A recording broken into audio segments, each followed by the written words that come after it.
അല്ലാഹു ഈസാ നബിയെ പറ്റി ഖുർആനിൽ പറഞ്ഞിട്ടില്ലേ? യുബ്രിഉൽ അക്മഹ വൽ അബ്റസ, ജന്മത്തിലെ ഉള്ള അന്ധത ഈസാ നബി അലൈഹിസ്സലാം ഒരു തടവൽ കൊണ്ട് സുഖപ്പെടുത്തുന്നു. ആ ഈസാ നബിയേക്കാൾ ഉത്തമനാണ് മൂസ അലൈഹിസ്സലാം.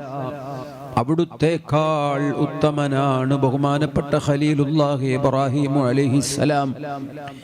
ഇബ്രാഹിം അലൈഹിസ്സലാം ആ കുഞ്ഞിന്റെ കണ്ണു തുറന്നു കൊടുത്തു. അല്ലാഹു ആ കുഞ്ഞിന്റെ കണ്ണും അകക്കണ്ണും തുറന്നു കൊടുത്തപ്പോൾ ലോക മുസ്ലിമീങ്ങൾക്ക് മുഴുവനും വെളിച്ചം കിട്ടിപ്പോയി. 250 കിതാബുകൾ ആ മഹാൻ എഴുതിയിട്ടുണ്ട്. താരീഖുൽ കബീർ അതിൽ ഒന്നാണ്. അദബുൽ മുഫ്രദ് അതിൽ മറ്റൊരു കിതാബാണ്.